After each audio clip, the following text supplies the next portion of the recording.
España se llama oficialmente España o Reino de España, no Estado español. Esto es como llamarlo la casa de mi tía Perica, o sea, no es algo oficial. Bueno, los cinco se dirigieron a dos personalidades de la capital del Estado para aumentar el prestigio del premio, eligiendo a Miguel Pérez Ferrero, que había conocido personalmente a Baroja, conviviendo con él cuando Don Pío se exilió a Francia al comienzo de nuestra guerra civil, y a Juan Fernández Figueroa, director de la revista literaria Índice. La elección no fue del todo acertada, a juicio de la enciclopedia Auñamendi, porque alguno de estos dos miembros del jurado, para beneficiar a un amigo suyo, filtró la noticia, falaz a todas luces, de que el premio iba a ser para Luis Martín Santos, con el fin de realizar propaganda socialista. Las autoridades locales y provinciales, al recibir esa información, realizaron una serie de presiones sobre el jurado. Así que no se debió. Esto complementa la información que da Mainer, porque al hablar del premio se limita a decir que, bueno, que el jurado no estuvo acertado, pero la cosa es mucho más complicada, siniestra y retorcida. A ver si el éxito en 1960... Bueno, en fin, que dice eso.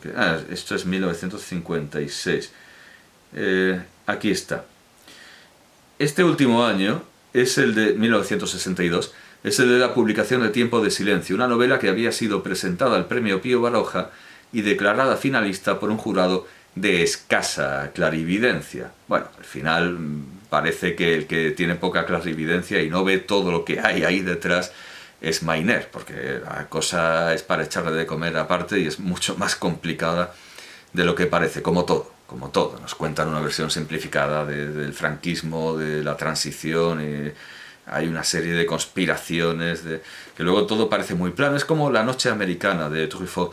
Se están ahí matando, hay un tío que la palma, pero luego al final, en las declaraciones finales a la prensa, la película ha salido muy bien, todos han trabajado en paz y armonía. Bueno, pues así es todo, así es la historia. San Sebastián perdió finalmente el premio fue declarado desierto, directamente, desierto. No es que quedara finalista, es que no se concedió el premio.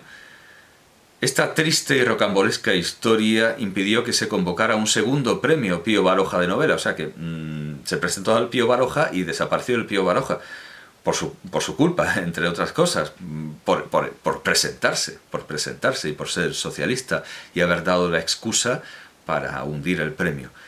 San Sebastián perdió de esta forma la oportunidad de premiar a uno de sus novelistas más importantes y de tener un premio de novela que comenzara su palmarés con Tiempo de Silencio, y además de homenajear a Pío Baroja como merece, y de que existiera un premio Pío Baroja en condiciones a la misma altura que el Nadal y que el Planeta y otros tantos premios, el Herralde, el Loewe, en fin, todos esos premios que dan una pasta, que es algo que no sé si tenía el Pío Baroja.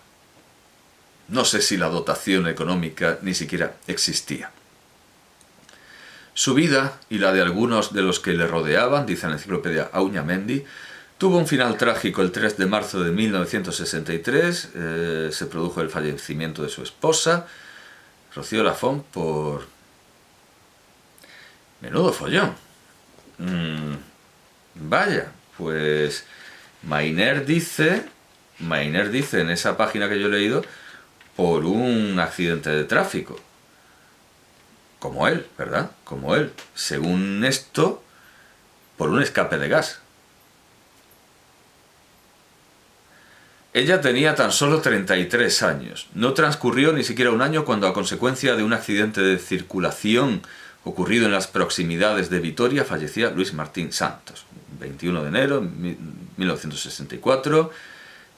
A su muerte hubo una polémica muy importante, una polémica trascendental, sobre si se había confesado o no, y si podría o no ser enterrado en tierra sagrada. Es algo que le gusta repetir mucho a Boadella, que los cómicos no podían enterrarse en sagrado. Bueno, pues Martín Santos era socialista, entonces había que saber si había jurado el socialismo y si se lo podía enterrar en tierra sagrada o no. Por otro lado, las familias tanto de Martín Santos como de Francisco Ziriquiain, quien le acompañaba en el coche, recibieron llamadas anónimas en las que les decían que eran unos rojos y que se habían condenado al infierno. Los amables vecinos que muestran su solidaridad. Tras su muerte se publicó su segundo libro psiquiátrico, es decir, tiene muchos artículos, cuyo título más o menos se ha detallado en este artículo enciclopédico, pero tiene 2 volúmenes, 2 libros sobre psiquiatría, 2 tratados psiquiátricos, su tesis doctoral y este segundo, Libertad, Temporalidad, Transferencia en el psicoanálisis existencial. Como vemos, es un libro científico, pero también humanístico, filosófico, es un libro híbrido, mixto, porque la disciplina de la psiquiatría es mixta, es híbrida, y la psicología en general.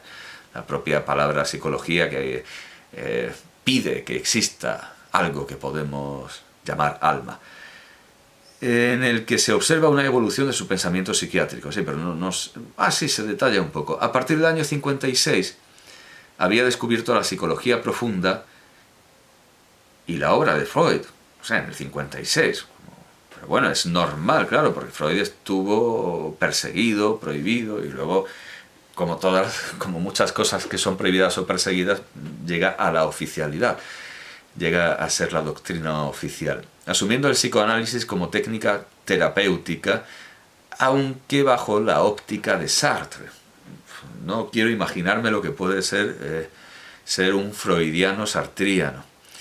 Martín Santos, dice la enciclopedia, pretendió equiparar la madurez humana y la salud mental con el compromiso de la persona con la historia de la que forma parte. Unos años más tarde vieron la luz su novela inconclusa Tiempo de destrucción y el conjunto de relatos que no tengo, por las razones que he dicho, porque es carísimo, Apólogos. Ninguna de ellas ha tenido repercusión en el ámbito literario. Apólogos no tiene ni reedición. Y Tiempo de destrucción, ahora que caigo, tampoco. Esto es la primera edición. Y la he comprado bastante barata, pero supongo que según vayan desapareciendo se convertirá en un objeto de culto y un becerro de oro, un bellocino de oro, un arca de la alianza. Pinta mal esto, pinta mal, y la única esperanza que me da el mercado editorial es la aparición de este volumen en 2020, pero mucho me temo que esto sea publicado porque sale Benet, que Benet sigue teniendo sus admiradores y sus devotos. Me temo que va a ser eso, que si aquí aparece Martín Santos es porque va de la mano de Benet. Bueno, este libro no aparece en el artículo, así que entiendo que se ha escrito antes, y dice además que recientemente, en 2004, o sea, tenemos un terminus ad quem, recientemente en 2004 se han publicado 2 nuevos libros: el recopilatorio La psiquiatría existencial y el relato Condenada belleza del mundo. Bueno, pero vamos, la psiquiatría existencial, claro, son sus artículos. No sé cómo será de comprensivo, no sé cómo será de completo.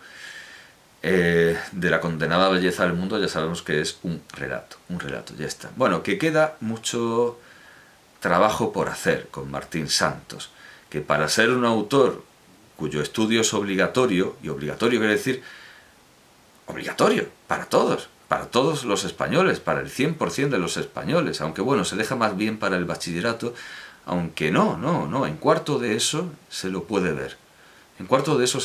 Así que el 100% de los españoles está condenado y está conminado a conocer a Luis Martín Santos, pero luego resulta que uno va a buscar sus libros y no están. No digo ya los libros de psiquiatría, digo los libros de cuentos y los libros de relatos. Incluso hay una versión cinematográfica de Tiempo de silencio que no ha hecho que el autor tenga... Vamos, no es un autor de Hollywood, no es un autor, en fin, forma parte de la cotidianeidad y forma parte del plan de estudios, pero no es un autor presente como lo puede estar Camilo José Cela dentro de lo que... Claro, es que Camilo José Cela tiene una obra que me ocupa un anaquel entero a doble columna, y Martín Santos tiene 3 libros que tengo y otros 3 que no tengo, contando, claro, las compilaciones de artículos psiquiátricos. Muchos, además, preferirán ver la película de Vicente Aranda a leer la novela. Muchos lo hacen. Bueno, pues es una buena película, indudablemente es una buena película, de 1986, con guión de Antonio Rabinat y del propio Vicente Aranda, y con un elenco de actores con el que muy difícilmente puede salir algo mal. Imanol Arias, Victoria Abril, Charo López, Francisco Rabal, Juan Echanove, un magnífico Francisco Algora, Joaquín Hinojosa, Diana Peñalver. Es muy difícil hacer una película mala con esta gente. Y Vicente Aranda es un magnífico director. La película es respetuosa con el texto, como la versión de Luces de Bohemia, que creo que es del año anterior. El año anterior Imanol Arias había participado en Luces de Bohemia, que es también una versión muy como para instituto, muy como para que el que no quiere leerse la lectura obligatoria pueda tener, el que no quiera leerse la lectura obligatoria pueda tener una versión fílmica. Luces de Bohemia es de Miguel Ángel Díez, es la versión de Miguel Ángel Díez, pues con un elenco muy parecido. Francisco Rabal, Imanol Arias. Claro, por eso yo me preguntaba, ¿y no sale en Tiempo de Silencio Agustín González? Porque claro, en Luces de Bohemia sale, y es Don Latino. Bueno, pues es una película que sí, está muy bien hecha, muy bien fotografiada, el guión es elegante, pulcro, la interpretación es maravillosa, pero el que vea la película no va a tener ni idea de lo que es Tiempo de Silencio, no se va a hacer una idea ni por encima. Pensaba buscarlo en el libro, pero no he podido, así que voy a buscarlo en el CORDE, en el Corpus de la Real Academia, que tienen ahí Tiempo de Silencio, y voy a leer un pasaje que aparece en la película, pero que es que el espectador cinematográfico no puede ni imaginarse lo que el entramado verbal, las metáforas, los neologismos, la ironía, la sátira que hay realmente detrás de esas escenas. Especialmente quiero subrayar el ejemplo de la visita. Vamos a ver, aquí está. La visita del protagonista y un amigo al taller de un pintor alemán, al que por supuesto satirizan a todos los personajes que salen, exactamente como lo hace Leopoldo Alas Clarín en La Regenta. Bueno, van a visitar el taller de un pintor y eso sale, pero nosotros lo vemos, pero son las palabras y sobre todo los neologismos de Luis Martín Santos quienes construyen un mundo esperpéntico, un mundo caprichoso y disparatado, un mundo goyesco, y por supuesto, vamos, es que el recurso a Goya era obligado. Tarde o temprano, si se edita a Luis Martín Santos, hay que tirar de Goya. Es un mundo plenamente goyesco, construido con la palabra. Era un cuadro realmente muy malo, dice el protagonista. En fin, la novela es una novela clásica, hay un narrador, pero todo se lo lleva el monólogo interior. Un monólogo interior como el de Joyce, y un monólogo interior muy solipsista y muy adolescente. Pero en Tiempo de Destrucción directamente es que realmente todo se lo come el monólogo interior. Todo es monólogo interior de una personalidad al estilo del lobo estepario, una especie de adolescente inconformista que desprecia a todo el mundo, es un desprecio general del mundo. Sin embargo, Tiempo de Silencio es una novela más tradicional, más clásica, porque tiene un tiene un narrador. Bueno, ¿cómo es el comienzo de Tiempo de Silencio? Que también es bastante célebre, y eso sí que lo puedo encontrar porque son las primeras páginas. Sí, lo recordaba mal. Es también un monólogo interior. Pido disculpas por recordarlo mal. Hay una narración, dijo, tal, pero todo eso es del narrador en primera persona. Sonaba el teléfono y he oído el timbre. Toda la novela la escribe un médico amargado que desprecia al mundo y desprecia a todos los seres humanos y que se compadece de ellos y que piensa en la necesidad de su destrucción, que es el autor. Es el autor. Además habla de ratas que ha visto en su formación. Así que en realidad tanto Tiempo de Silencio como Tiempo de Destrucción son monólogos interiores de personajes que son un trasunto, no son el autor, por supuesto, son el yo poético del autor, muy próximos a las vivencias personales del autor, dentro de lo legal, naturalmente, y al estilo de Joyce, al estilo de Hesse, que por cierto no lo cuenta entre sus influencias al hablar de... Bueno, habla bien de los alemanes, pero de los alemanes en general. Bueno, leo esta visita al taller del pintor alemán. Era un cuadro realmente... Y para acompañarlo voy a tener el camión de la basura, que ha decidido salir ahora y decorar, exornar con más cutrez esta descripción grotesca. Era un cuadro realmente muy malo, sobre un fondo color marrón oscuro, con un color marrón más claro y con algunos toques de rojo infierno, se habían representado las ruinas bambalinescas de una ciudad bombardeada. Las piedras se acumulaban demasiado altas a ambos lados de un desfiladero urbano no totalmente obstruido por los cascotes.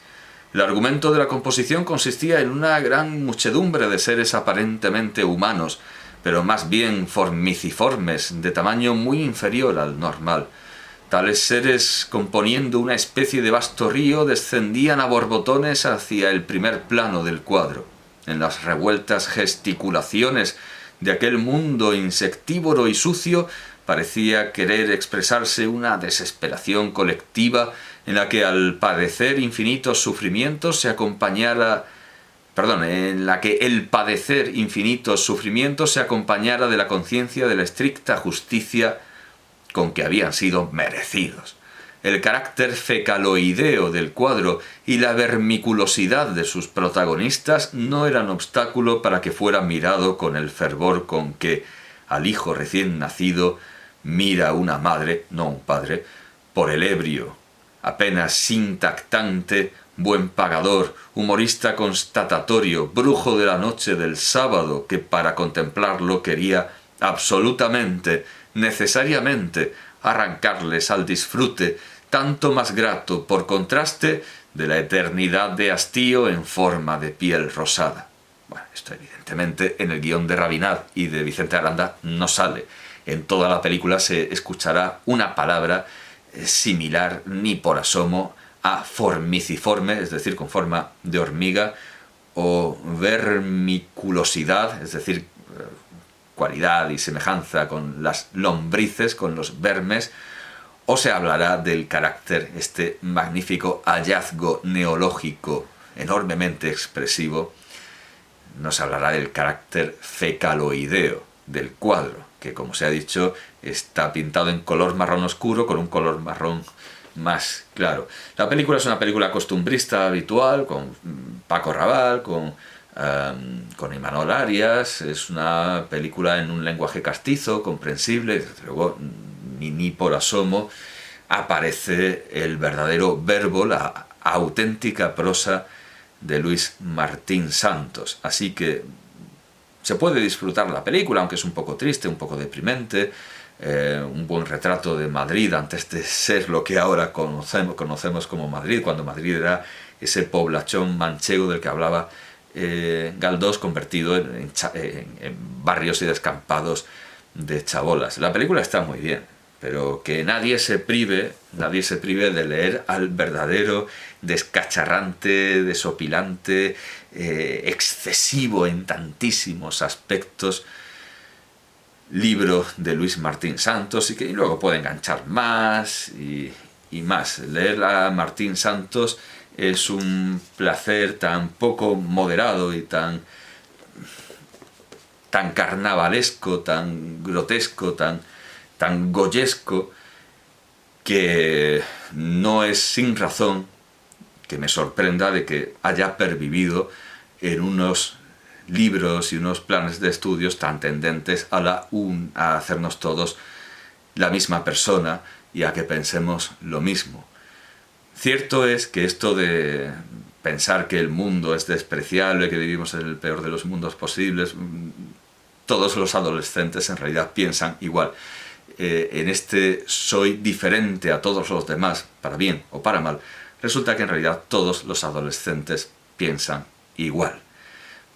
Por eso quizá haya pervivido, aunque, en fin, no me atrevería a sentar hipótesis con aplomo, con ese aplomo del que hablaba Mainer, al igual que no me atrevería a imponer con demasiado aplomo mi opinión, pero yo creo que es acertada, como lo de Woody Allen. ¿Tienes aspirina? No, además la aspirina da cáncer. ¿Cuándo lo han descubierto? Es una teoría mía, pero creo que es acertada. Bueno, creo que es una teoría mía, pero creo que es acertada, que Tiempo de Silencio es el perfecto manual, paso por paso, es la descripción más científica que tenemos de lo que ha pasado realmente en el laboratorio de Wuhan con nuestra actual pandemia. Es una teoría mía, pero yo creo que es acertada. Conociendo cómo funcionan las cosas en los regímenes totalitarios, como lo era la España de Franco con estas ratas, y cómo funcionan los mercados, y cómo funciona el ser humano en general, viva en la latitud en la que viva en el meridiano y en el paralelo en el que viva, da completamente igual. Es una teoría mía, pero yo creo que es acertada. Una buena razón para leer, una buena razón más para leer Tiempo de Silencio, aparte de que sea obligatorio en el instituto, en algunos planes de estudios. A ver si algún día pillamos una buena razón para convencer a la gente de que lea al resto de Martín Santos, al resto de su obra, y sobre todo a los editores para que la publiquen. A ver si convencemos a los editores para que publiquen lo que aún permanece desafortunadamente inédito o inencontrable, que es como lo de no me acuerdo. Bueno, pues no saberlo, no acordarse es como no saberlo.